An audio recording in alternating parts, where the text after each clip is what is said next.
हजारों वर्षों की तपस्या से ऐसी शक्ति का सृजन हुआ जिसने आकाश, पाताल और धरती लोक तीनों को कांपने पर मजबूर कर दिया। जब अधर्म ने अपनी हद पार की तो नारायण स्वयं युद्ध भूमि में उतरे।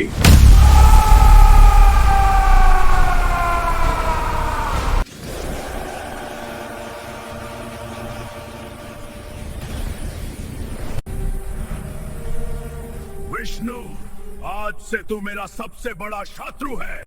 भाई की मृत्यु ने एक राक्षस के दिल में प्रतिशोध की अग्नि जला दी।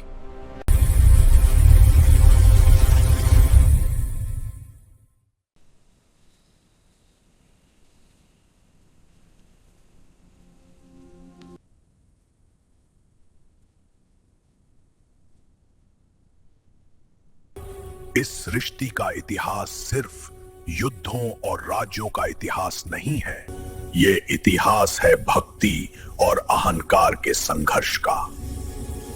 जब भी किसी ने अपनी शक्ति को ही सब कुछ माना, प्रकृति ने उसे याद दिलाया कि सच्ची शक्ति कहां होती है। हिरण्यकाशिपु दैत्यों के राजा हिरण्याक्ष का बड़ा भाई था और जिसे विष्णु ने अपने वराह अवतार में मार दिया। अपने भाई की मृत्यु ने उसके मन में शोक नहीं बल्कि क्रोध की आग भर दी। मैं विष्णु से भी ज्यादा शक्तिशाली बनूंगा। हिरण्यकशिपु शक्ति प्राप्त करने के लिए तपस्या हेतु जंगल की ओर चल देता है। ओम ब्रह्मदेवाय नमः। इसी तरह हिरण्यकशिपु हजारों वर्षों तक घोर तपस्या करता रहा। ओम ब्रह्मदेवाय नमः। शरीर पर कीड़े लग गए, पौधे उगाए, लेकिन उसका संकल्प नहीं टूटा। आंखें खोलो वत्स, मैं तुम्हारी तपस्या से प्रसन्न हूं। प्रणाम ब्रह्मदेव। वर मांगो वत्स। प्रभु, मुझे अमर होने का वर दीजिए। यह संभव नहीं है वत्स, पृथ्वी पर ऐसा वर किसी को नहीं दिया जा सकता। तो फिर मुझे ऐसा वर दीजिए कि ना कोई मुझे घर के अंदर मार सके, ना घर के बाहर, ना आकाश, ना धरती पे, ना कोई मनुष्य, ना पशु, ना दिन में मेरी हत्या हो सके, ना रात में। तथास्तु।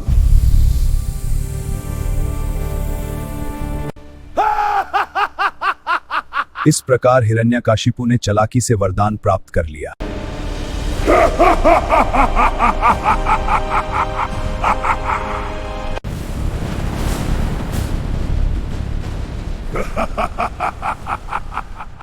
उस विष्णु के सभी मंदिर तोड़ दो, मैं एक भी निशान नहीं चाहता उसका। आज से मैं ही तुम्हारा भगवान हूं। अब क्या होगा? हिरण्यकाशिपु की पत्नी कयाधु उस समय गर्भवती थी। जब देवता राक्षसों के अत्याचार से बचने के लिए उनके राज्य पर आक्रमण करने आए, तब नारद मुनि ने कयाधु को अपनी सुरक्षा में ले लिया। पुत्री, तुम यहां सुरक्षित हो, भय मुक्त हो जाओ। भगवान विष्णु ही सृष्टि के रक्षक हैं। जो उनका स्मरण करता है उसके हृदय में भय कभी टिक नहीं सकता। भक्ति ना शरीर की मोहताज है, ना अवस्था की। ये आत्मा की आवाज है जो गर्भ में पल रहे बालक तक को स्पर्श कर सकती है। गर्भावस्था में ही प्रहलाद के हृदय में भक्ति बस चुकी थी और यह कोई साधारण बात नहीं थी। यह प्रकृति का संकेत था कि भक्ति को कोई बंधन नहीं बांध सकता। राजमहल में एक शिशु ने जन्म लिया, पर उसके चेहरे पर एक अनोखी शांति थी। महाराज, राजमहल में आपको एक तेजस्वी पुत्र की प्राप्ति हुई है। उसने सोचा उसका बेटा भी उसी की तरह शक्तिशाली होगा, पर समय कुछ और ही लिख चुका था। जब प्रहलाद थोड़ा बड़ा हुआ, उसे गुरुकुल भेजा गया। वहां उसे राजनीति और शस्त्र विद्या का ज्ञान दिया जाता था। लेकिन प्रहलाद का मन इन बातों में नहीं लगता था। उसके लिए सबसे बड़ा ज्ञान भक्ति था। जब उसे पूछा जाता कि जीवन का सार क्या है, तो उसका उत्तर हमेशा विष्णु भक्ति होता। यही बात गुरुओं को चिंता में डालने लगी और यही बात आखिरकार हिरण्यकाशिपु तक पहुंची। प्रहलाद, मैं तुम्हारा पिता हूं और मैं ही तुम्हारा भगवान हूं। विष्णु को भूल जाओ। लेकिन प्रहलाद का विश्वास अडिग है। वो नन्हा बालक भगवान विष्णु को ही अपना परम पिता मानता है। सैनिकों, इसे एक अकेले कमरे में बंद कर दिया जाए। हे भगवान विष्णु, मेरे पिताजी आपकी महिमा को नहीं जानते, कृपया उन्हें क्षमा कर दीजिए। क्या अब तो मुझे अपना भगवान मानता है? पर पिताजी, भगवान तो एक ही है जो सर्वशक्तिमान है। प्रहलाद! सैनिकों, प्रहलाद को पहाड़ी से नीचे फेंक दो।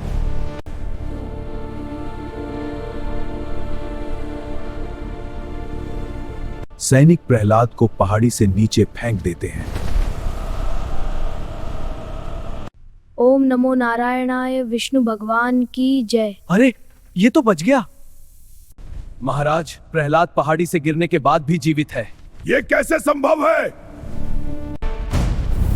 होलिका को बुलाओ, अब की बार वो नहीं बचेगा।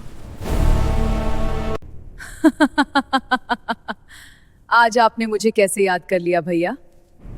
तुम्हें वरदान प्राप्त है कि अग्नि तुम्हें जला नहीं सकती, तो प्रहलाद को अग्नि में लेकर कूद जाओ। ठीक है भैया, ऐसा ही होगा।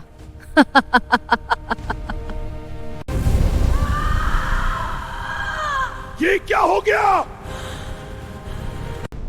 ये नहीं हो सकता। होलिका नहीं जल सकती। अब प्रहलाद को मैं स्वयं मारूंगा।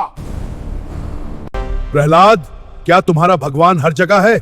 पिताजी, भगवान तो हर जगह है। क्या तुम्हारा भगवान इस पत्थर में है? अवश्य पिताजी। मैं देखता हूं कहां है वो। जब अहंकार ने अपनी सीमा पार कर दी, तब भगवान विष्णु ने नरसिंह रूप में आकर अधर्म को ललकारा। आज मैं तुझसे अपने भाई का बदला लूंगा।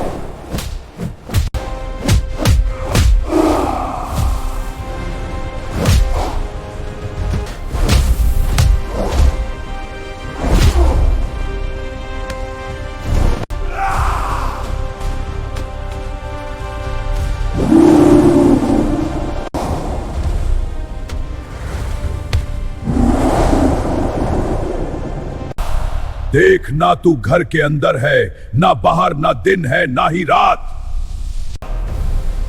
और मैं ना पूरी तरह मनुष्य हूं, ना ही पूरी तरह जानवर।